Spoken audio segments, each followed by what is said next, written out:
So, hello everyone. Ako nga pala si Kuya Rick. So, sa vlog nga na ito ay magluluto tayo ng buttered shrimp dahil may tira tayong shrimp sa rep.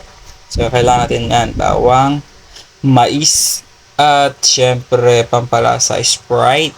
At syempre ang panggisa natin ng Star Margarine. Punong-puno ng vitamins. Chapa-chapa. Ay, napanta na. So, yun. Start na natin. 1, 2, 3. Transition. So, kailangan natin syempre kawali. Yan, kawaling ni Lola. Tapos, lagyan na natin ng Star Margarine. So, dagdagan natin para medyo mas masarap. Tapos, unahin natin ang bawang. Igisa natin yung bawang. Para sa akin, gusto ko yung toasted para nakakain ko. Para pag kinasubo ko yung yung shrimp, medyo malutong-lutong. So, yan pa nga, nagpapaka-chef pa nga tayo. So, yan, medyo okay na yung bawang. Sunod na natin ng shrimp. Tapos, meron ako dyan ginayat ng mga squid. So, hinalo ko na lang para maging seafood. Para mas masarap, mas maraming sahog. Lima lang yan kasi konti ko lang yan nung nagluto ng sinigang. Mag-isa lang naman ako kakain. So, yan.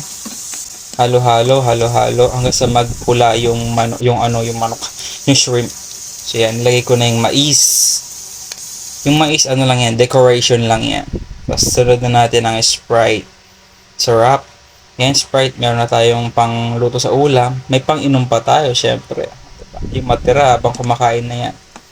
Tapos pakuluin lang natin yan hanggang sa mawala yung Sprite. Kasi manunot yan, sisipsipin yan ng shrimp. Doon pupunta yung lasa. So, mga 5 minutes siguro mawawala na yan. Yan. Habang inantay natin makapag-chismis muna tayo dyan. Marites sa kapitbahay. So, yun nga. Nakita ko si Tatalino. So, yun. Okay na. Ayan na. Konti na lang. Malapit na maiga yung maiga ang Sprite. Naamoy ko ng sarap, guys. So, syempre, medyo malapit na maluto. Nilagay ko na rin yung broccoli. Pang toppings ko yan. Ayan.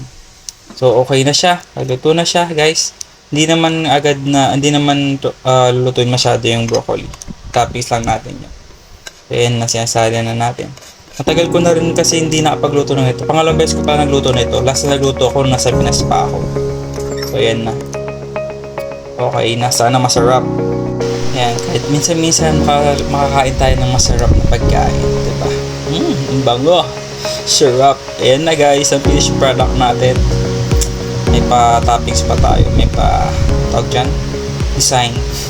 So, yun lang. Kain na tayo. Bye-bye!